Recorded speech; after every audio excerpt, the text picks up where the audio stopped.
राणा जी चालू है। राम राम जी, जय हिंद। मेरा नाम राहुल जवान है और मैं 18 साल भारतीय सेना में सेवाएं दिया हूँ। 2012 में अखबार में एक खबर पड़ी, खाना खाना गए थे दोपहर को 12 बजे। मैस में 24 घंटे की एक ड्यूटी लगती है फौज में, उसमें जाना था। तो 12 बजे खाना खा के निकल जाना होता है, इनको पता है। अब अखबार में एक औरत लटकी हुई थी, जब पहले कुएं होते ना, सादे वाले कुएं होते थे, उनमें 2 बच्चों के साथ। दुख हुआ, होना ही था, किसान के बालक है, छोटे से किसान के बालक है, बहुत बड़े कहीं जमींदार खानदान से तो हम है नहीं कि हमें कोई फर्क नहीं पड़ता। तो वो चीज़ यहाँ और यहाँ दोनों जगह चोट मारा गया। यार हम तो फौज में हैं, किसान क्यों मर रहा है? और उस समय हो भी बहुत रही थी, 2012-13 में आपने देखा होगा, रोज ही 10-20 मर रहे थे। तो लोगों को जागरूक करने की सोची और खेती करते करते सीखते गांव और फिर मन में ध्येय ये बना लिया कि 18 साल तो देश की सेवा करी। फिर मन में अचानक से ऐसा लगा कि ये शरीर और आत्मा पूरी दान कर दो, इसे बचा के क्या करना? जब जवानी तो दे दी, अब जब बुढ़ापे को प्रौढ़ावस्था को बचा के क्या करूंगा? तो मैंने यो भी दान कर दी। वो दे दी जय जवान को, ये दे दी जय किसान को। तो मैंने जीवन पर्यंत किसानों को जागरूक करने का बीड़ा उठाया। चाहे रोटी उसमें मिले या ना मिले, मुझे कोई फर्क नहीं पड़ता। मिल गई ठीक है, नहीं तो भूखे रहो। बालकों की फीस के लिए पेंशन आ रही, घर थोड़ी बहुत खेती बाड़ी है और अपने कुछ काम धंधे हैं। अब साहब हम बात करेंगे मेन शुरुआत से कि हमारी जो बीमारी है, आज हम सब लोग परेशान हैं। अभी अंकित ने बताया और आप लोग भी कि साहब लाल सड़न आ गई, ये आ गई, पोका पंग आ गई। किसान वैज्ञानिक बन गया, किसान को सारे तो दवाइयों के नाम याद हो गए, सारी बीमारियों के नाम याद हो गए। लेकिन समाज के अंदर बहुत ज़्यादा लोगों ने इस बात पर बल नहीं दिया कि ये बीमारी खत्म कैसे हो, शरीर को फिट कैसे रखा जा। तो जैसे हमारे घर में बच्चा पैदा होता है तो हम बच्चे के ऊपर ध्यान रखते हैं कि ये कब खा रहा है, कब पी रहा है। 6 महीने के बाद इसे चावल घोट कर दो या आलू घोट कर दो या केला घोट कर दो। वैसे हमने ज़मीन पे ध्यान नहीं दिया। 1962 में हमारे यहाँ पे हरित क्रांति आई। उस समय में 10 में से 7 आदमी खाना खाते थे और 3 आदमी कुपोषण या भूख का शिकार थे। ये सब ट्रैप है बहुत पुराने समय से, अंग्रेजों के समय से। एक तो अंग्रेज हमारे दिमाग में नौकरी डाल गए। हमारा जो देश है, पौराणिक समय से हमारे देश में व्यापार होता था और हमारे यहाँ पे मसाले ना, हलवा खाते रहेंगे, क्या दिक्कत आ रही है? हमारे यहाँ पे होता क्या था कि विदेशों से लोग आते थे और हमारे यहाँ से फसलें ले जाते थे। जैसे धान ले गए, लाल वाला धान आता था, या और मसाले हो गए उस समय के, या और कई प्रकार की चीजें। तो हम व्यापारी ज्यादा थे भारतीय, इसीलिए हम सोने की चिड़िया थे, क्योंकि हमारी धरती पे अलग अलग क्षेत्रों में अलग अलग फसलें उगती हैं और विदेशों में ऐसा है नहीं। जहाँ तक मैं कई कंट्री घूमा हूँ, वहाँ वही है कि एक चीज हो रही तो पूरे देश का क्लाइमेट एक ही है। वहाँ थोड़ी गर्मी ना होती, कहीं तो ठंड नहीं हो रही, कहीं बरसात ही बरसात है। हमारे यहाँ पे सारा मौसम है। पूरी दुनिया भारत में घूम लो आप। अभी आपको गर्मी चाहिए तो चले जाओ महाराष्ट्र, आराम से पंखा चला के एसी चला के सो। ठंड चाहिए तो पहुंच जाओ मनाली। अगर तुम्हें रूस देखना है तो ठीक है, रंग बिरंगा मौसम लेना तो ये हमारा वाला। अभी मतलब मैं बंडी पहन रखी तो भी बढ़िया लग रहा है, निकाल दूं तो भी बढ़िया, बनियान में भी गर्मी नहीं लगने की। तो हमारे यहाँ विविधताएं हैं और उसी प्रकार से हमारे यहाँ फसलों का चयन किया गया और उन्हीं के हिसाब से हम इनका व्यापार करते थे। अब हमारे यहाँ 1962 के बाद में जो 1962 में जो रासायनिक फर्टिलाइजर आए, देखो कोई भी चीज गलत नहीं होती, हमारा प्रयोग करने का तरीका गलत है उसे। गांव में ऐसे भी लोग तुम्हारे टिकाने वाले होंगे जिन्होंने कब टिकाई कब नहीं टिकाई आपको पता नहीं चलता, और ऐसे भी होंगे जो थोड़ी सी टिकाई पूरे गांव को पता चल जाए उसने टिका ली। तरीका गलत है अगले का। तो जो रासायनिक फर्टिलाइजर आए, जब ये हमारी जमीनों में पड़े तो हमारी जमीन का कार्बन बहुत जबरदस्त था। पहले हल चलते थे सुबह सुबह 2-3 बजे। नाना जी बताते थे हमारे कि मैं 3 बजे उठता था, 2 बजे, और सुबह जब लोग टॉयलेट जाते हैं तब तक तो हल खड़ा कर देते घर ला के, धूप निकलने से पहले। आजकल तो औलाद सो गई 9 बजे उठे। तो हम लोगों ने जो फर्टिलाइजर डालना शुरू किया, ये इतना ज़्यादा डालते गए क्योंकि जब उस समय ज़मीन में जीवाणु हैं और हमने कोई भी रासायनिक फर्टिलाइजर डाला तो उसका रिजल्ट 4 गुना आया। हमें मजा आया, हमारी उपज बढ़ी। अब हमारी जब भूख खत्म हो गई उसके बाद भी हम माने नहीं। उसमें साफ बताया गया था कि 25 साल के लिए ये रासायनिक फर्टिलाइजर आप प्रयोग करो तो हमारा देश इससे बाहर आ जाएगा। संस्तुति जो की गई थी 25 साल की गई थी, लेकिन हमारी भूख इतनी ज़्यादा थी कि हमने उसको बंद नहीं किया, बल्कि बढ़ा दिया।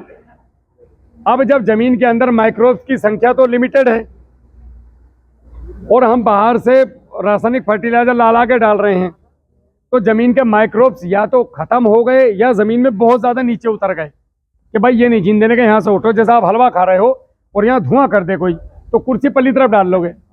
ऐसे ही उनके साथ हुआ और हम लोगों ने सोचा अच्छा लो और हलवा खाओ, हलवा बढ़ाते गए, धुएं पर ध्यान नहीं दिया। समझ रहे हो? अब ये जो रासायनिक फर्टिलाइजर हम लोगों ने डालने शुरू किए, तो क्या ये गलत है? नहीं है बिल्कुल भी। तो क्या ये सही है? बिल्कुल भी सही नहीं है। तो भैया रास्ता क्या है? रास्ता यह है कि जैसे आए थे वैसे ही वापस जाओ, धीरे धीरे। अगर 1962 से और आज की बात करें 2024 चल रहा है, तो लगभग 38 और 24 40-42 साल हो गए, ज़्यादा हो गए, 40 भी होकर 20 ये 60-70 साल के आसपास का लपेट आ लिया। अब इतने साल में सोच के देखो कि 5 बीघे जमीन में कितनी बार डीएपी के कट्टे फेंके होंगे आपके पुरखों ने और आपने, और अभी तक अगर बिछाओगे तो इतनी लंबी लेयर बन जाएगी 5 बीघे के ऊपर। सबको पता है, नहीं पता तो मैं बता देता हूं। अगर आप 1 बोरी डीएपी डालते हो तो 10 से 12 किलो लगती है, बाकी खेत में पड़ी। जैसे उस समय डाल ली थी 1975 में, जो डाल के स्वर्ग में बैठे हैं अभी, वो आज भी पड़ी, निकली नहीं। तो किसी ने भी इस पे काम नहीं किया कि जो जमीन पड़ी यो कैसे निकले, और जो नहीं डाल रहे हैं डीएपी यो फिक्स ना हो। भाई सबको पता है कि 8 हिस्से फिक्स हो रहे हैं। हम लोगों ने इस पर ध्यान दिया कि यार यो जो फिक्स हो रहा है इसको कैसे तोड़ा जा। अब इसके रिसर्च में निकल गए। अब इसका तोड़ ये निकला साहब कि सबसे पहले तो जब आप खेती कर रहे हो, पहले बुजुर्गों की कहावत है कि खेत में जूते चप्पल लेके भी नहीं जाया करते, जब हल जोतने जाते बाहर रख जाते, चमड़े की जूती होती, चूं चूं बोले करती, देसी तेल लगे करता उन पर। मैंने खूब लगाया दादाजी के जूतियों पे, तो वो बाहर निकाल दिए थे, नंगे पैर खेत में जाया करते। इसके 2 कारण थे। एक तो एक्यूपंचर, जब हम डलों पे चलेंगे तो हमारी आधी बीमारियों का इलाज डले कर दें। आधी बीमारी तो हमें चप्पलों ने दे रखी, नंगे चलते ही ना कतई भी। दूसरा खेत का सम्मान, जैसे मैंने वर्दी पहनी तो मैंने 18 साल का सम्मान करा। आप लोगों ने मुझे 9 बजे का टाइम दिया था, मैं 8:45 पे यहाँ आ गया था बिजनौर से, जबकि मैं चाहता तो 1 घंटा और लेट आ जाता। मैं 1.5 घंटा बैठा रहा, 2 घंटे यहाँ आके। समय की बहुत बड़ी कीमत है। और सम्मान, लोग फौजी का सम्मान इसलिए करते हैं कि डिसिप्लिन होता है, झूठ नहीं बोलेगा, टाइम पे आएगा और तमीज से रहेगा। सामाजिक अगर परिवार का परिवेश का पला हुआ है, किसी गड़बड़ परिवेश का पला हुआ है, तो वो वहां भी दिखता है, सेना में भी उसकी हरकतें, और यहाँ भी दिखती है, आने के बाद भी पेंशन। हमने सबसे पहले जो करना है अपने खेत की, अब आते हैं मेन मुद्दे पे, खेत की तैयारी। आपने कोई भी फसल चुननी या किसी की जमीन ठेके पे ले ली या अपने ही खेत में खेती करनी है, तो सबसे पहले जो ध्यान देना है वो ये ध्यान देना है मिट्टी की जांच। आप बीमार हो, डॉक्टर के पास पहुंच गए, अंधाधुंध गोली मत खाओ, वरना डॉक्टर कहीं तो पैरासीटामोल पकड़ा देगा जबरदस्ती, तुम्हें होगा जुकाम, दे देगा हड्डी की दर्द की दवाई, उसे पता ही नहीं। तो जब आप मिट्टी की जांच कराते हो तो मिट्टी की जांच में सारा चिट्ठा निकल कर आ जा कि इस खेत में क्या है और क्या नहीं है। मिट्टी की जांच के पास, अगर आपके पास कोई प्राइवेट लैब यहाँ पे है, आप उससे कराओ। सरकारी लैब भी कर रही हैं, लेकिन मैं तो प्राइवेट को प्रेफर करता हूँ अभी तक। वहाँ पर रिजल्ट अच्छा आ जाता है, भले ही हमारे 200 रुपये फालतू लग जाएं। सरकारी का मैंने हाल देखा, मैं बोलना नहीं चाहता कैमरे के सामने, क्या स्थिति है। मिट्टी फेंक दें और लिख के दे दें। अभी सिस्टम बदल गया हो तो बात अलग है। मैंने कम से कम 10 साल पहले कराई थी, मेरी आंखों के सामने लिख दिया उसने। मैं बोला मेरी है वो, है ना, तो मैं क्या करूँ, ले जा, जहाँ तेरा मन करे वहाँ करा ले। मैं बोला यार तो बड़ा मामला गड़बड़ है। तो फिर प्राइवेट लैब में कराई तो हमारी औकात निकल के सामने आ गई। हमारी मिट्टी का कार्बन था 0.23, मतलब कोमा में थी, कार्बन था ही नहीं, जबरदस्ती जिंदा कर रखी केमिकल के बेस पे। वहां से मिट्टी सुधारनी शुरू करी थी हमने। तो आप लोग मिट्टी की जांच जरूर कराओ, मत करो लालच 100-200 रुपए का, 400 रुपए का। जानसठ में एक लैब है प्राइवेट, आप उस पर करा सकते हो जा करके। किसानों की लैब है, किसानों ने खोली हुई है अपने लिए। ये भैया दे देंगे नंबर, या किससे ले लेना आप। मिट्टी की जांच में ये निकल के आ जाएगा मुझे कितना तो यूरिया डालना, कितना डीएपी डालना, कितना सल्फर डालना। अभी वो डालना कैसे है वो मैं बताता हूँ। खेत की पहले करते हैं तैयारी की बात। एक खेत चयन कर लिया, मिट्टी की जांच हो गई। अब बात आती है खेत की तैयारी। 5 ट्राली गोबर की खाद। 5 ट्राली का मतलब यूं नहीं कि वो बड़े बड़े चट्टे 100 क्विंटल की हम कहाँ से लाएंगे भैया 5 बीघे के लिए। 11 फीटी वाली, मतलब 50 से क्विंटल गोबर की खाद मिल जाए बहुत है 1 एकड़ के लिए। उसको ला करके पहले बाहर रखो। कभी भी गोबर की खाद की जो भी आप कूड़ी बनाते हैं या कहीं भी करते हैं, तो उसको पहले बुजुर्ग देखे होंगे आपने, पेड़ों के अंदर बनाते थे। नीम के पेड़ के नीचे मिलेगी या पीपल के पेड़ के नीचे मिलेगी। हम लोग डालते हैं गांव के ठीक बाहर, गड्ढा खोद के हम उसको सड़ाते हैं, वो पकाते थे।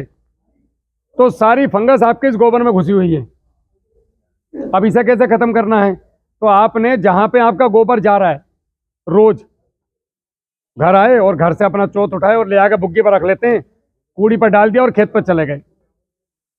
तो घर में अपने आप, एक तो डीकम्पोजर आता है, बेस्ट डीकम्पोजर गवर्नमेंट भी बांट रही है और आपको मिल जाएगा, मैंने भी दे दिया आज 2 बोतल लाकर अपनी तरफ से ओरिजिनल वाला। तो उसे बना लो सब ले जाके अपने अपने घरों में। 200 लीटर पानी में 1 लीटर डालो, 2 किलो गुड़ डाल दो, 200 लीटर बन गया।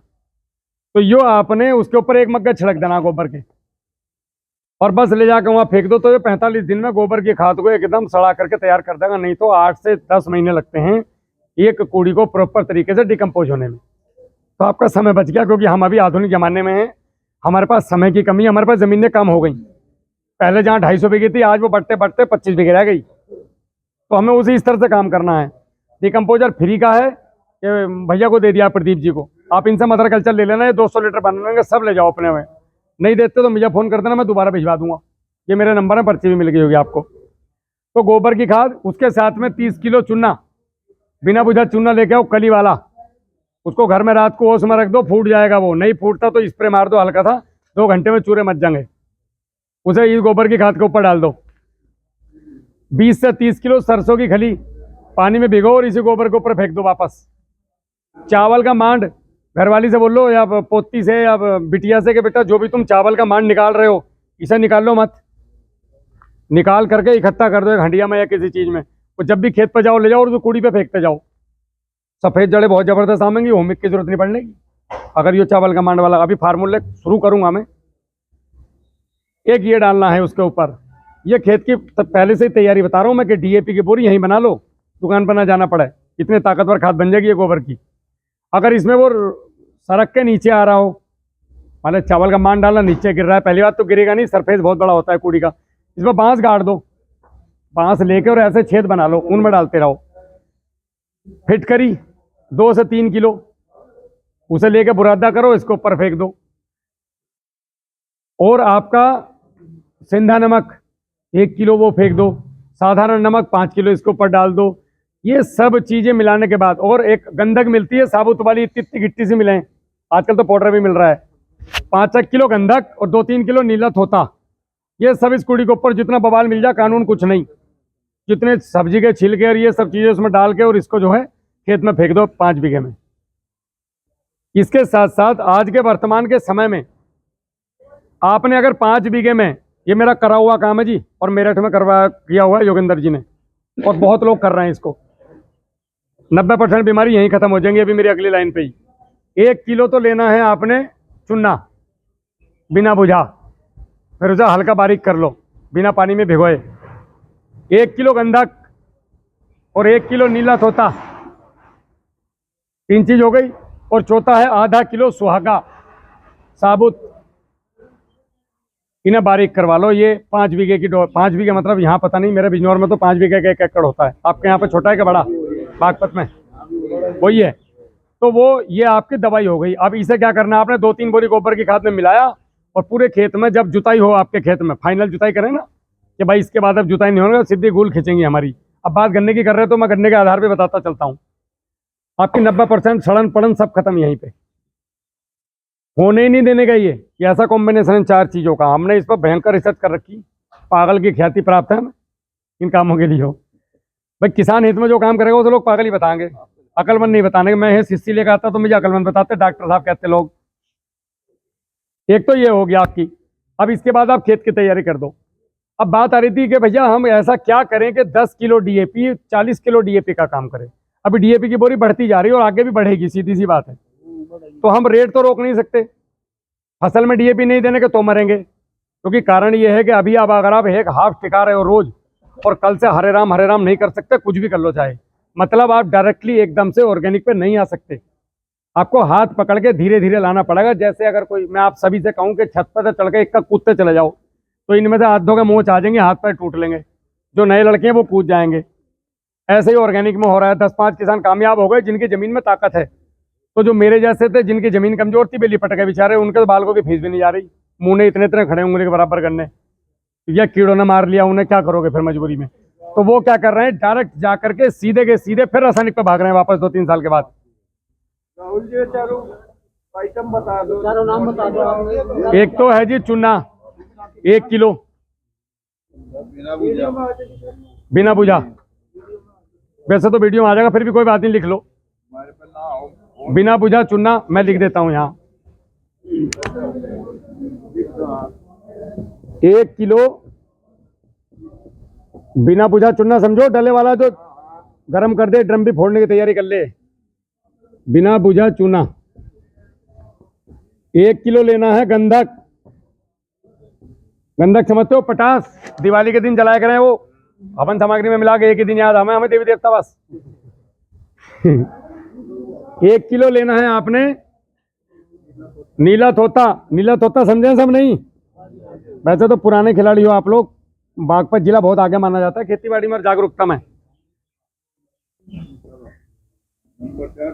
नीला तोता, भावनाओं को समझो, शब्द पर मत जाओ। मैं बाबा जी इंटर पास हूँ, ज्यादा पढ़ा लिखा ना हूँ। 500 ग्राम लेना है आपने सुहागा। जब हम बालक थे तो हमारे पेट पर लगाया करती नानी, और वैसे भी खिलाया करती है। वो किस लोग खिलाया करती है हमें भी नहीं पता, भून के खिलाया करते, लेकिन इसे भूनना नहीं।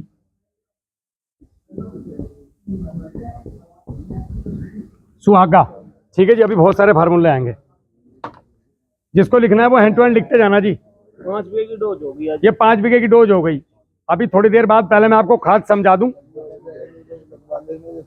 बता दिया मैंने इनको, सभी चीजों को बारीक करके गोबरी खाद में मिलाकर फेंक दो खेत में, 2-3 बोरी में, ठीक है साहब। तो अभी चल रही थी पहले खेत की तैयारी, यहाँ हमारी खेत की तैयारी हो गई। अब बात आती है खाद प्रबंधन पे कि साहब किसी भी फसल में, गन्ना है या कोई भी चीज है, हमें खाद कैसे देनी है। तो मैं आपको खाद की डोज बता देता हूँ। 1 एकड़ गन्ने में अगर आप 12-32-16 से गन्ना बो तो सबसे बेहतर है। जो महाराष्ट्र, गुजरात, तमिलनाडु, पूरा भारत बोता है, हमारे यहाँ यूरिया से बो में हम ज्यादा काबिल आदमी। तो 1 बोरी 12-32-16,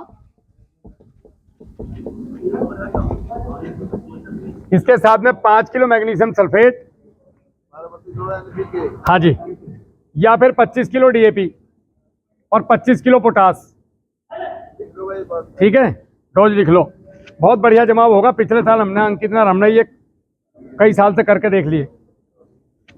5 किलो मैग्नीशियम सल्फेट, इसके अलावा आधा किलो पोटेशियम हुमेट। हुमिक एसिड और पोटेशियम हुमेट में अंतर है। कोयला पीस के दे रहे हैं लोग, आपको पता ही नहीं चल रहा है, जबरदस्ती डाले जा रहे हो जिसका मिल रहा है। या इससे बेहतर है 20 लीटर चावल का मांड, एक 21 इंची का पतीला ले लो, 5 किलो चावल डाल दो, 1 घंटा भूल जाओ डाल के इसमें, और ये चावल के मांड को खेत में चला दो 2 एकड़ में, 40 लीटर को। कोई हुमिक एसिड किसी का खरीदने की जरूरत नहीं है। समझ में आ रही मेरी बातें? वैसे तो आवाज बतेरी तेज है। 12-32-16 5 किलो मैग्नीशियम सल्फेट, और सबसे जरूरी सरसों की खल 10 किलो। मैं 5 का ही बताऊंगा जी कभी भी। तो सरसों की खल जो है ले लो आप 10 किलो। अब इन सबको मिलाकर के भट्टी खाद बना के देना है। भट्टी खाद क्या होती है वो भी बताऊंगा। डोज लिख लीजिए, ज्यादा पैसा नहीं फूकना, इतने में गन्ना बाहर आ जाएगा, और बाकी काम करेंगे जब गन्ना बाहर आएगा, उस पर बताता चलूंगा मैं आपको। तो ये जो हम रासायनिक खाद जितने भी लेके आते हैं बाजार से, मैं सब लिखवा दूंगा आपको। मैं यहीं रहूंगा, मैं जब तक जाने का नहीं, जब तक तुम संतुष्ट नहीं होने के बाद में लिखवा दूंगा आपको। और जी जवान जी, मैं सवाल पूछ सकता हूँ? हाँ जी बिल्कुल बिल्कुल। हर फसल में है ये जो आपने ये गन्ने की बात चल रही जी अभी। हाँ, तरीका ही वही रहेगा। क्या सब्जी में भी यही डल सकता है? हाँ बिल्कुल, वो भी मैं मेरे सब सब सब मैं फार्मूला बता रहा हूँ। अभी फिलहाल उन्होंने डोज पूछी थी गन्ने की, तो डोज बता दी मैंने। हमारे गांव में यहाँ गोभी ज्यादा लगाते हैं। मैं गोभी का ही बताऊंगा अभी। पहले आप सूत्र समझ लो कि जैसे ये बोतल रखी, तो इसमें पानी पीना कैसे है। हम क्या कर रहे हैं, दांतों से जबरदस्ती से तोड़ रहे हैं, हमारे दांत भी टूट रहे हैं, बोतल में पानी खींच रहे हैं, कुछ प्लास्टिक भी जा रही है अंदर। करने क्या चाहिए, खोल लो और पी लो यार, बाद में ढक्कन बंद करके रख दो। तो इसकी जो बोतल का जो बाहर का खोल है, यो खाने के लिए नहीं दिया कंपनी ने, पीने के लिए, और तुम इसे भी पी रहे हो गर्म पानी में उबाल के अभी बोतल घुली नहीं और घोल, अभी प्लास्टिक को पियोगे तो कितने दिन जियोगे। तो रासायनिक खाद जितना भी आता है वो केमिकल कंपोजिशन में बन के आता है। मतलब फास्फोरस को केमिकल के साथ बांधा जाता है, बॉन्ड किया जाता है, इसलिए कि आपके खेत तक या स्टोर पे 6 महीने रखने तक ये बची रहे और खराब ना हो। जैसे ये नमी और बायोमास के साथ में टच होगी तो इसकी बॉन्डिंग टूट जाएगी। बॉन्डिंग टूट जाएगी मतलब ये पृथक अलग अलग होना शुरू हो जाएगा, फास्फोरस रिलीज होनी शुरू हो जाएगी। और जब इसमें से फास्फोरस रिलीज होती है खेत में डालने के बाद आप पानी देते हो या इसे मिट्टी में मिलाते हो, तो इसके 2 सूत्र हैं। या तो जमीन के इतने नीचे ही जानी चाहिए, 4 इंच नीचे दबना चाहिए ये दाना, नहीं तो किसी काम का नहीं, या इसकी बॉन्डिंग तोड़ के दो। अब मेरे पास डीएपी है, सल्फर है, कई सारी चीजें हैं, जितने भी तत्व आते हैं वो हमने ले लिए। पहले तो मैं आपको एक चार्ट समझा देता हूं। हम लोगों को बताया ये गया है कि साहब खाद डाल दो, खाद मांग रहा खेत। जैसे मैं आया, मुझे भूख लगी कि भाई राहुल आया होगा, इसे खाना खिला दो, तो खाने में तुमने चावल ला कर रख दिया, रोज चावल ही खिला रहे हैं मुझे यार। सब्जी भी दे दो, मट्ठा पता ही नहीं तुम्हें क्या हो, गुड़ पता नहीं क्या हो, घी का पता नहीं, चटनी का पता नहीं, बगड़ की रोटी का पता नहीं, बाजरे का पता नहीं, केवल चावल पर पीले पड़े। तो हम लोगों ने खाद को मान लिया केवल यूरिया डीएपी। मैं खुद के पिताजी से बोला 2013 में, मगर पापा जी पोटास क्या हो?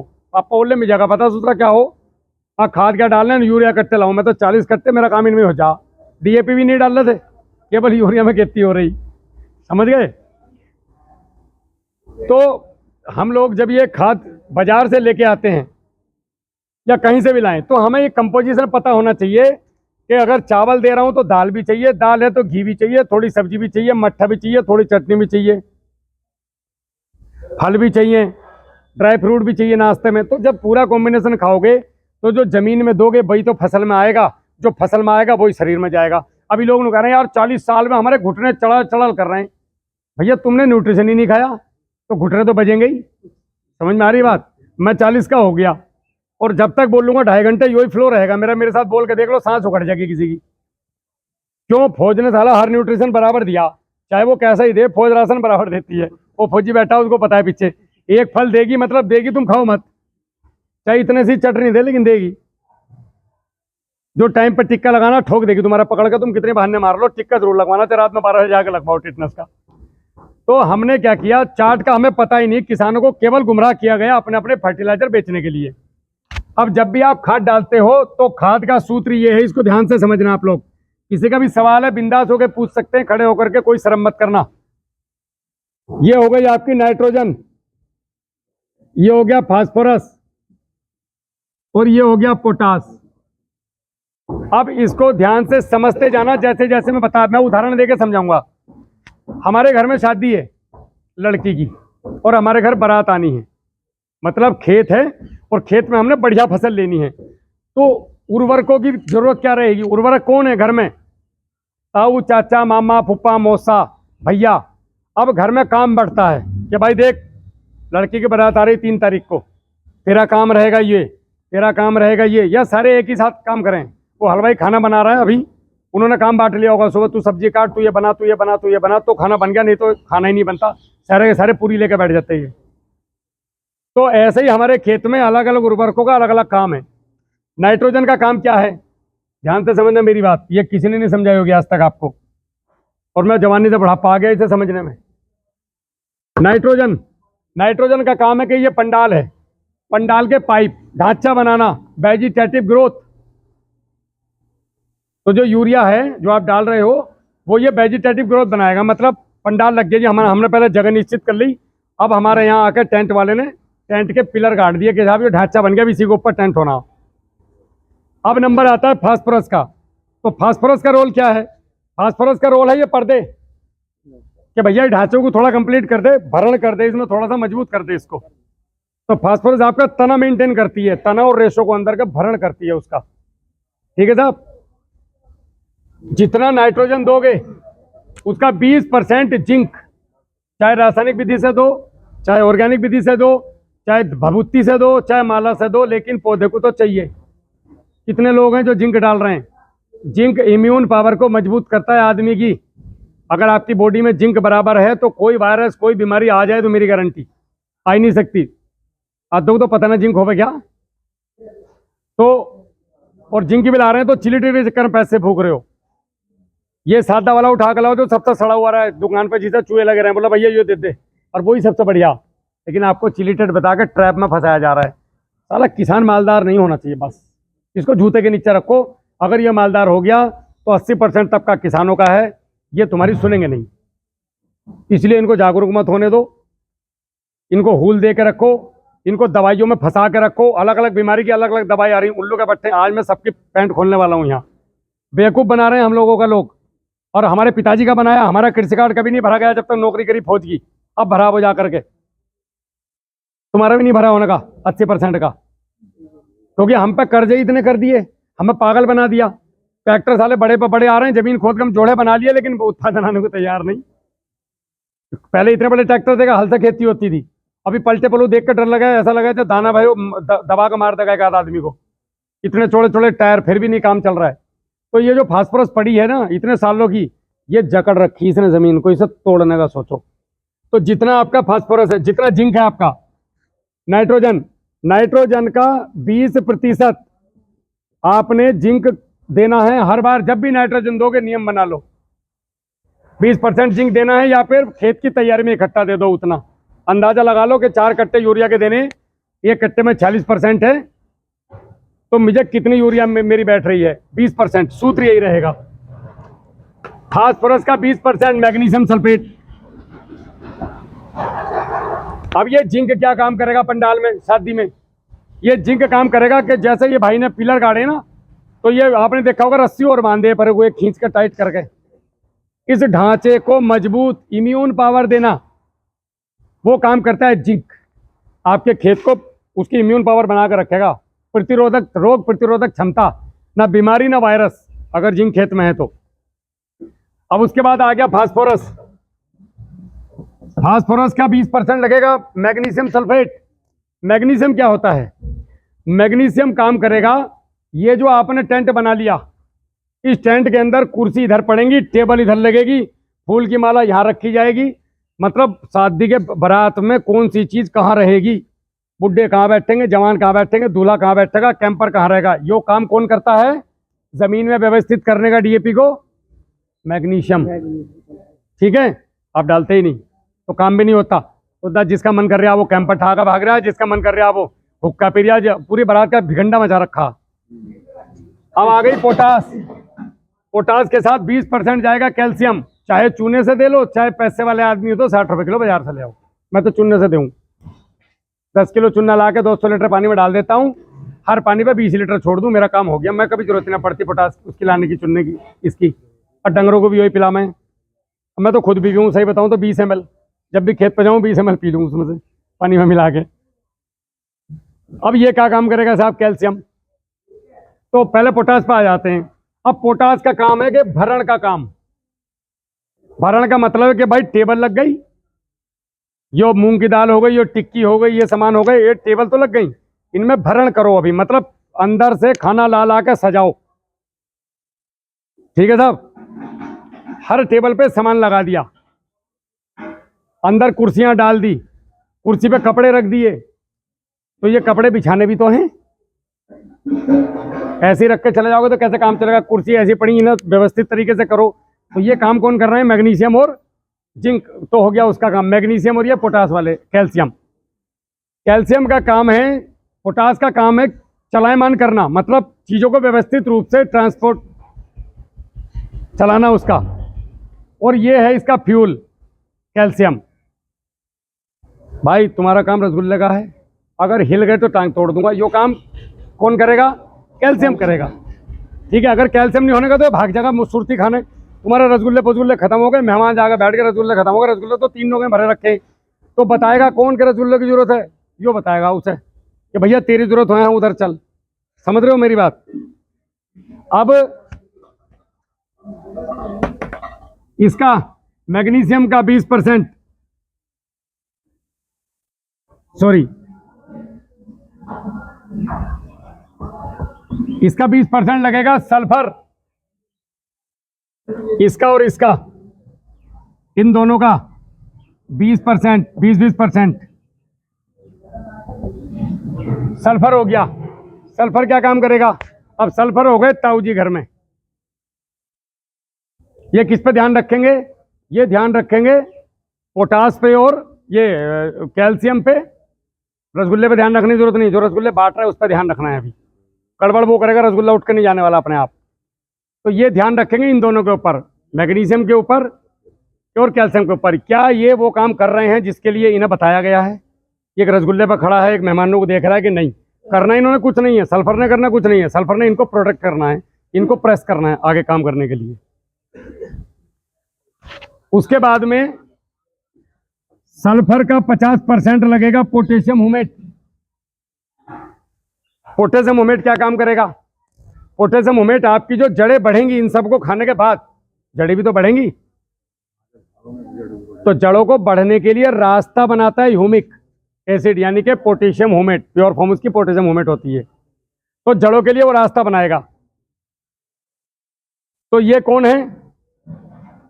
पोटेशियम हुमेट। ये आ गए चचेरे ताऊ जी, दादाजी। करना कुछ नहीं उन्होंने, बैत ले कोई धरा, तू तो वहां रसगुल्ले पकड़ा था, तू कहाँ जा रहा? पट अंदर चल। कोई धरा भाई, वो देख वहां बोतल गिर गई, उसे ठीक करो, वो कुर्सी पलट गई, इधर ठीक करो। तो ये इनके लिए रास्ते बनाएगा सबके, मतलब काम व्यवस्था। नमस्ते नमस्ते, हाँ जी सब बढ़िया। ओ भाई वो रसगुल्ले देखा तो उधर, समझ रहे हो मेरी बात? ये वो काम करेगा। आपको उदाहरण देके इसलिए समझा रहा हूँ क्योंकि हम सब किसान हैं, हम लोगों की समझ में एकदम से वो टेक्निकल पढ़ी लिखी भाषा नहीं आती है कि साहब आए और बकवास करी, लेक्चर दिए और चले गए। तो मेरा भी आना सार्थक नहीं होगा अगर आपकी समझ में पूरी बात नहीं आई तो। और ना आप ही ना अप्लाई करोगे फिर खेत में, और यार पता नहीं क्या क्या बता गया, हमारी समझ में आई ना। तो सूत्र समझोगे तो बालकों से कहोगे कि यार वो सूत्र पूछिए फौजी से क्या था यार, ऐसा करके देखो एक जरा 2-1 बीघे में। अब इसका 50% देना, अब जितना यो है इसका 50% देना है आपने पोटेशियम फुलवेट। पोटेशियम फुलवेट क्या काम करता है? Electric conductivity.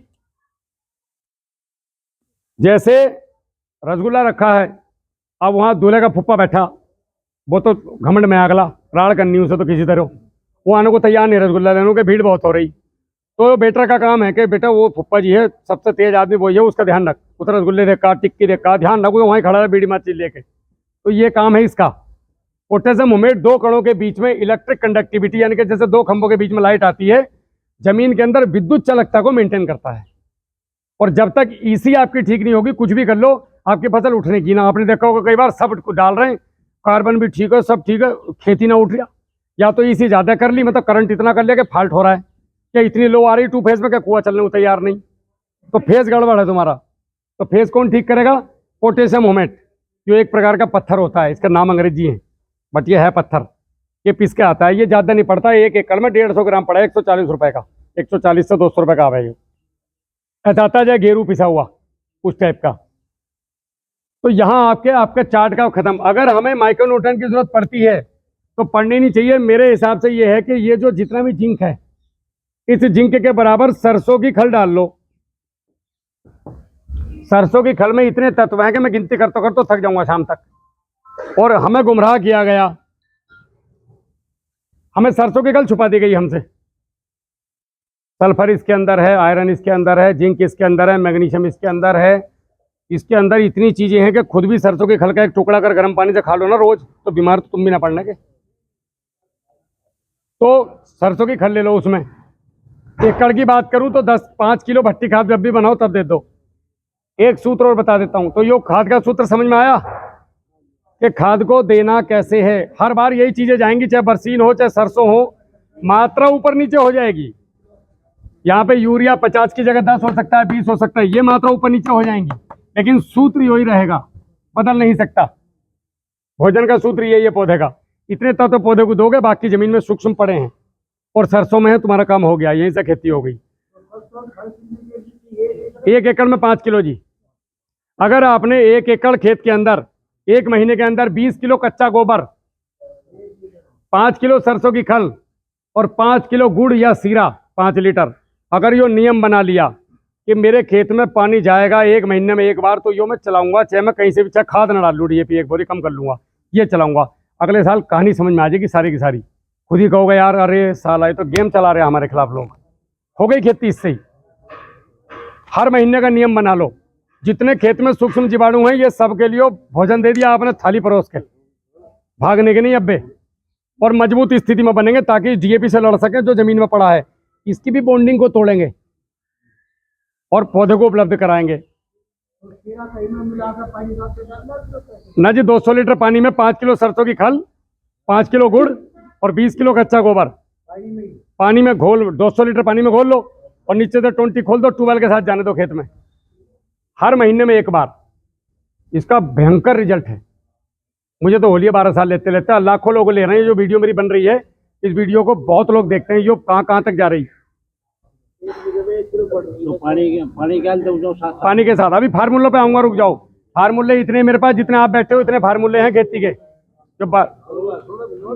सुनो चौधरीओ, इधर ध्यान दो। तो ये सूत्र हो गया। ये दो नीचे का बोर्ड बता दो। यो हुमेट लिख लो जी, हु है हुक्का, हु मेट यूरिया, हुमेट, और ये नीचे वाला है फुल वेट। ठीक है, चलो अब बात आते हैं केमिकल कंपोजिशन की। बात चल रही थी कि हमारे पास जो भी रासायनिक खाद आता है वो केमिकल में बांध के दिया जाता है ताकि हमारे घर तक पहुंचने तक वो सुरक्षित रहे। कंपनियां कभी भी देख लो वो बोलती हैं इसको बायोमास के साथ बॉन्डिंग तोड़ के डालो, और बहुत कम बारीक शब्दों में लिखा रहा है क्योंकि तुमने पढ़ लिया चाचा, तो 5 किलो 50 किलो का काम करेगा, तुम 45 लाओगे नहीं, इसलिए वो जान बचाने के लिए छोटे छोटे अक्षरों में लिख दिया। नियम में शर्तें लागू। जब बीमे का फार्म भरो झूम करके पढ़ियो, हवा खराब हो जाएगी बीमा ना कराने का कभी भी। तुमने सारे हाथ पर काट दिए तुम्हारे लास्ट में, और तुम तो साइन कराने पर 2-3 जगह साइन कर दो, जाओ चाहे साहब ट्रैक्टर उठाओ ले जाओ। समझ में आई? ऐसे ही इसमें हो, खेती में बहुत बड़ा ट्रैप है। अरबों लोग तुमसे करोड़पति बन गए, तो हमें साले जो मोटरसाइकिल खड़ी ये भी किराए की हमारी, इन्हें भी चक्कर में लगाने के लिए बिकवाओ इनकी। तो हमें जागरूक होना पड़ेगा। मैं आप लोगों को जागरूक ही कर रहा हूँ। मेरी मेहनत की थोड़ी लाज रख लेना कि कोई आदमी 2.5 घंटे गला फाड़ के गया, अपने आप परेशान होकर आया, यहाँ समझा के गया है। आप जितना भी रासायनिक खाद लेके आते हो बाजार से, चाहे वो यूरिया हो, डीएपी हो, पोटास हो, कोई भी प्रकार का रासायनिक फर्टिलाइजर हो, हमें उसे खेत में जहर मुक्त बना के डालना। मतलब मेरी जमीन को वो नुकसान ना दे, और इससे जो फसल उगे मेरे शरीर को नुकसान ना दे, और मेरा उत्पादन बढ़े। तो आप पहले साल जितना भी खाद दे रहे हो इसको ठीक आधा कर दो। सपोज करो मैंने आपको कहा कि जी 12, 32, 16 2 बोरी, आप उसको 1 कर दो। अब ये जितना भी लिया इसको 3 गुना, कम से कम 3 गुना, ज़्यादा से ज़्यादा 5 गुना सड़े हुए गोबर की खाद या शुगर मिल का प्रेसमेड या वर्मी कंपोस्ट, अगर कुछ भी ना मिले तो आपके खेत की मिट्टी में इसको मिला लो। इसमें यूरिया नहीं मिलाना, यूरिया, कैल्शियम और जिंक इनको अलग बनाना। एक वीडियो है मेरी, अगर आप जाओगे इस चैनल पे, किसान कार्यशाला, जो ऊपर लिख रहा है हरा वाला, ये चैनल का नाम है। इस पे एक वीडियो है 315 नंबर की, और एक वीडियो है 357 की। 315 में तो मैंने समझाया जो आपको समझा रहा था अभी, ये इलाहाबाद की वीडियो है। ये वीडियो है मऊ जिले की, पूर्वांचल की। इसमें मैंने हाथ से बना के दिखाया। आप बिल्कुल किसान से बोल दिया था सामान इकट्ठा कर लेना अपने घर, किसानों को दिखाऊंगा फावड़े से बना के। तो मैंने पूरे खाद को मिला के बना के एकदम डेमो प्रैक्टिकल दे रखा है कि तुमने बनाना कैसे है। ये तो बकवास हो गई जो मैं कर रहा हूँ, प्रैक्टिकल भी तो चाहिए कि भैया मिलाऊं कैसे कैसे। तो 357 नंबर की वीडियो में मिल जाएगा इस चैनल पे पूरा प्रैक्टिकल। यूरिया को हमेशा डबल मिट्टी, सूखी हुई या राख मिल जा, या सूखी हुई गोबर की खाद, नमी ना हो क्योंकि यूरिया नमी छोड़ता है। और यूरिया 2 दिन में अपना काम चालू कर देता है। बाकी खाद को रखेंगे 10 दिन, यूरिया को रखेंगे केवल 2 दिन। तो मुझे अगर 50 किलो यूरिया डालना बोला चौधरी साहब ने कि अपने खेत में 50 किलो यूरिया डाल दे यार, 1 कट्टा फेंक दे, तो मैंने 25 किलो यूरिया लेना है, 50 किलो मिट्टी लेनी सूखी, उसमें मिला के कुएं पर रख दो मुंह बांध के उसका 2 दिन के लिए, और 2 दिन के बाद खेत में फेंक दो। उसका रिजल्ट देखो आप, कैसा करंट मारेगा वो खेत में जाके। और लैब टेस्ट भी करा लियो मिट्टी का, अगर सूत्रा बता दे उसके अंदर यूरिया डाला तो इससे जान भी बची, पैसा भी बचा, किसान भी बचा, तीनों काम हो गए। उसके बोन टूट गए जी, जैसे इसने उड़द उबाल दिया, उड़द का बोन टूट गया, बदल गया वो। ठीक है, मैं देसी भाषा में समझा रहा हूँ, इसीलिए आपको करना क्या है वो बता रहा हूँ। केमिकल कंपोजिशन तो गूगल में सब पढ़ लो, वो तो साइंटिस्टों का काम है। हम साइंटिस्ट हम तो 12वीं पास फौजी हैं। खेतों में जो करा, जिसमें मजा आया वो तुम्हें बताना आ गया। समझ में आवे तो कर लियो, ना आवे तो मत करियो। मैं तो गोभी खाना आने का नहीं है मेरा तो आज भी व्रत है 81 का। तो आपने जैसे जिंक है, अब जिंक को हम किसी बाकी खाद के साथ नहीं मिलाते, ऐसा नहीं कि महापाप हो जाएगा, लेकिन जिंक जो है पुलिस है, पुलिस। अगर दो आदमी लड़ रहे हैं, पुलिस की गाड़ी आ जाए तो शांत हो जाएंगे, चाचा राम राम, ठीक हो, हाँ बढ़िया, ना जी हम ना लड़ रहे, बोला तुझे बाद में बताऊंगा। तो जिंक अगर फास्फेट के साथ मिल गया तो ना तो फास्फेट काम करने का खेत में, डीएपी की बोरी खत्म तुम्हारी, और ये जिंक भी काम नहीं करने का, दोनों वापस हो जाएंगे, रिवर्स हो जाएंगे, ठीक है। इसीलिए जिंक को अलग रखना है और कैल्शियम को अलग रखना है। कैल्शियम भी फास्फोरस के साथ इसका बनती नहीं है ज़्यादा, केमिकल कंपोजिशन दोनों की अलग है। इसके अलावा जितने भी खाद हैं उन सबको आप एक चीज़ छूट गई थी, आयरन। ये जिंक के साथ में 20% आयरन भी जाएगा, आयरन भूल गया था मैं। वैसे तो गुड़ चलाओगे तो आयरन गुड़ में होता है, वो अपने आप कवर कर लेगा उसको। 60 किलो गुड़ जाएगा 1 एकड़ में, 1 साल में तो आयरन इतना मिल जाता है ज़मीन को। तो आपने ये डीएपी ले लिया, सरसों की खल ले ली, और भी चीज़ें ले ली, जैसे जितनी इसमें लिखी हुई हैं, इन सब के जितना ये हैं 3 गुना गोबर की खाद। अब 3 गुना कैसे नापेंगे साहब, तराजू लेकर कौन बैठेगा। तो यूरिया की जो बोरी है, एक बार अंदाजा लगा लो, एक कूड़ी पे लेके जाओ, यूरिया की बोरी को भर लो, खाली बोरी लो, उसमें गोबर डाल लो। अगर बरसात में भरोगे तो 32.5 से 35 किलो आएगा। अगर गर्मियों में भरोगे तो 17 किलो से लेके 20 किलो तक आएगा। अगर इस टाइम में भरोगे सड़े गोबर की खाद तो वो आएगी लगभग 24 से 25 किलो। लग गया अंदाजा कि मेरे तुल्य हुए तराजू ले जाकर। मैं बताना, मैं सारे वो काम करे हुए, एक पागल आदमी करता है। गांव वाले सोचते तो कहाँ कांटे ठाव फिर कुड़ियों पे, क्या कर रहा। तो मैं एक तैयारी कर रहा था आने वाले समाज को सिखाने की। तो आप एक में अंदाजा ले लो, बाद में उस बोरी को अपने कट्टे में उसमें पलट लो, छबड़े में, कि भैया एक छबड़ा इतने किलो का। जैसे मैं बताऊं, मेरा एक 3 एकड़ का 4 एकड़ का खेत है केले का, तो उसमें मैं 62 तसले वो ले करूँ गोबर खाद। मेरा सेट हो गया मामला, मेरे लड़कों को भी पता कि 62 तसले लेने, 70 ले सकें, 62 से कम नहीं लेते। अब साहब उसमें इसको मिला लो अच्छे से। सरसों की खल जरूर डालना, 1 एकड़ पे 5 किलो। माइक्रो न्यूट्रन लेना जाना ही मत, खत्म हो जाओ, बिल्कुल जाना ही नहीं दुकान पे। सरसों की खल यूज करो, किसानों की खल बिकेगी, बालक दुआ देंगे उनके। और सब हम ही किसान हैं एक दूसरे के, कोई सरसों उगा रहा, कोई गन्ना उगा रहा। इसको आपने अच्छे तरह मिला के 357 नंबर वीडियो में दिखाया है मैंने, अलग अलग ढेरियां लगा के मिलाते कि कैल्शियम कैसे मिलाना है, जिंक कैसे मिलाना है, यूरिया कैसे मिलाना है मिट्टी में, और बाकी खाद कैसे मिलानी, खुद फावड़ा चला के दिखाया है। इनको मिला करके और नीचे 2 पन्नी खरीद लाओ दुकान पे से, 12x14 की 2 पन्नी मिल जाएंगी, 250-250 रुपए की, 10 साल चल जाएगी। नीचे एक पॉलिथीन बिछाओ, अब ये फावड़े से सारा उसके ऊपर फेंक दो, एक पन्नी ऊपर से उड़ाओ और चारों तरफ से उड़ास दो एकदम, मतलब हवा ना निकल जाए अंदर बाहर, बस पैक कर दो इसे और 10 दिन तक भूल जाओ। 10 दिन तक कुछ नहीं करना। 10 दिन के बाद उड़द चावल बनकर तैयार, सहरा एकदम मस्त। अब इसे उठाओ, बोरियों में भरो, महीने में 2 बार पानी के साथ दो इस खाद को, एक साथ मत फेंको। यो रेडी भोजन बन गया। वो जो फास्फोरस 80% फिक्स हो रहा था, अभी वो फिक्सेशन खत्म। समझ में आया भट्टी खाद कैसे बनता है। अब साहब बात ये आती है कि जी डायरेक्ट डालने तो क्या नुकसान होगा। तो जब डायरेक्ट हम डालते हैं, प्रैक्टिकल करके देख लियो कभी, दाना डाल के अगले दिन जाइए, सफ़ेद सफ़ेद जमीन मिलेगी वहाँ। जब हम इसको डायरेक्ट डालते हैं तो डायरेक्ट डालने से ये एक तो लगेगा 20% और मिलेगा 20 दिन के बाद पौधे को। तो नाइट्रोजन होगी उसमें 18-46 में, वो तुरंत मिल जाएगी। बाकी चीज़ 20 दिन के बाद मिलेगी साहब। क्यों? क्योंकि पूरी बॉन्डिंग टूटने में लगभग इतने दिन का चक्र लग जाता है। और उस प्रक्रिया में जब ऑक्सीजन की अनुपस्थिति ऑक्सीजन की उपस्थिति वहाँ हो जाती है तो फिर ये बॉन्डिंग वहीं पे रुक जाती है। टूट रही तो 80% जमीन में फिक्स हो जाता है, मतलब ना तेरा ना मेरा भैया गया। आप अभी पीछे दही पी का है, मैंने फिर दही दे दी, बोला ना भैया यार, अरे नहीं तुम्हें मेरी कसम पीनी पड़ेगी। तो 2 घूंट मारी और रख दी, गई काम खत्म। तो जब दही पहले से तो फिर क्यों पिला रहे हैं। अगले से पूछ लो भाई दही पी का क्या, अन्ना जी तो ले जा भैया। समझ रहे हो मेरी बात। तो जब आप ये खाद लेके आए, एक तो आधा कर दिया आपने, गोबर के अंदर जो जीवाणु हैं और मिट्टी के अंदर जो जीवाणु हैं उन्होंने इनको अपने में सम्मिलित कर लिया बॉन्डिंग तोड़ने के बाद। अब यो 75 किलो हो गई 25 किलो से। दूसरी बात ये लगेगी आज, अगर आपने खेत में पानी देना है और आज दे दी तो कल सुबह आपको पता चल जाएगा कि मैंने कल खाद डाली। 20 दिन नहीं लगाएगी, आज ही लगनी शुरू हो जाएगी और 100% लगेगी।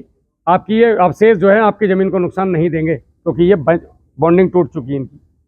ये गेम लोगों को समझना चाहिए था, पता नहीं लोगों ने क्यों नहीं समझा। मेरे जैसे फौजी को आना पड़ा। मेरी क्या जरूरत थी इस क्षेत्र में, बताओ, कृषि के क्षेत्र में।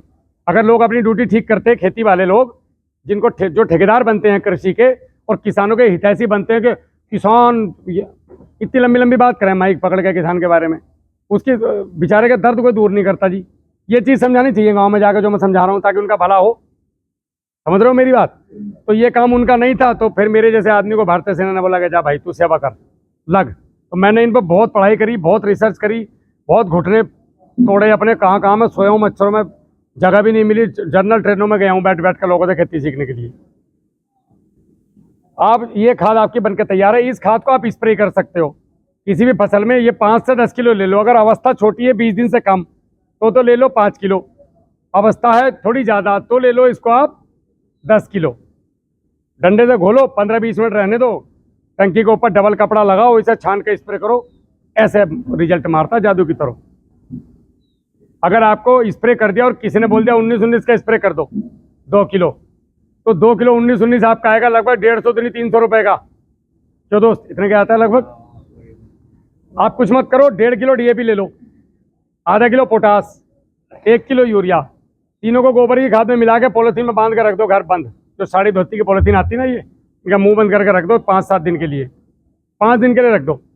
उसके बाद वापस से 200 लीटर पानी में डालकर इसको गोबर की खाद मिला कर रखना है और इसको स्प्रे कर दो। ये हो गया वाटर सोलेबल। तो क्यों जा रहे हो बार बार खरीदने के लिए, वो बारिश लेके आता है साथ में। ठीक है।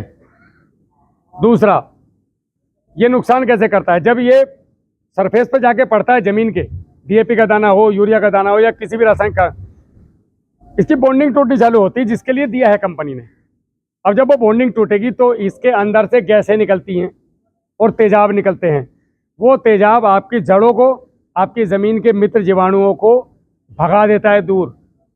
बैक्टीरिया को दुनिया में कोई नहीं मार सकता। लोग क्या बोलते हैं कि बैक्टीरिया मार दिए, बैक्टीरिया जब तक बैक्टीरियासाइड नहीं डालोगे नहीं मरता है। ठीक है, वो दूर भाग जाएगा, ज़मीन की निचली परतों में चला गया, 5-6 फीट 8 फीट नीचे, ऊपरी परत में बचा ही नहीं, बस हमारी फसल बीमार हो रही है। तो आपने क्या करना है, जब ये डाला गैस निकली, अब जो गैस निकली आपको एक बात पता होगी, ये पत्ता है ना, हम स्प्रे ऊपर की तरफ करते हैं, ऊपर भी स्टोमेटा होता है और नीचे भी स्टोमेटा होता है, इसका मतलब मुंह पत्ते में। तो जब मैं आपकी कुर्सी के नीचे धुआं से लगा दूंगा तो वो तुम्हारे नाक में न जाने का। तो जब ये गैस उड़ेंगी तो जब नीचे के पत्ते इनको सूंघेंगे, आपने देखा होगा पानी और खाद देने के बाद निचले पत्ते पीले पड़ते हैं, क्या कारण है? उन्हें फंगस लग गई, फंगस। अबे भैया रुक जा, तेरा खाद देने का तरीका गलत है। फिर वो हरा हो जाता है अपने आप 8-10 दिन के बाद। तो पौध बैठ जाती है, स्ट्रेस में आ जाती है, तनाव में आ जाती है। अगर ऐसे डालोगे तो नहीं आएगी, ठंडा करके पका के थाली में सजा के दे रहे हो आप खाद में। तो इसलिए डायरेक्ट खाद आज के बाद कभी मत डालना, अगर अपने बच्चों को, पोती पोतों को खाना खाते हुए देखना चाहते हो तो। दूसरा, अब बात आती है पानी प्रबंधन की। पानी प्रबंधन जो है वो बहुत जरूरी चीज है, जिसे हम हमेशा इग्नोर करते हैं। खेत में गए और पानी खोला और सुबह जाके देखते हैं कि कितनी भर गई, जब तक पड़ोसी नहीं कहने का तुम्हारा दिमाग ठिकाना आ गया कि भाई क्या हो गया, तुमने मेरे गेहूं भर दिया। अच्छा, जब बुलेट उठा के जाओगे और बुलेट नहीं मिलने की तो जाने के नहीं, है ना, मोटरसाइकिल आवेगी वापस से तो जाऊंगा। मैं 1000 पैदल साइकिल लेके बेइज्जती कराना है, जब तक कुआं साला चली रहा आंधा तुम।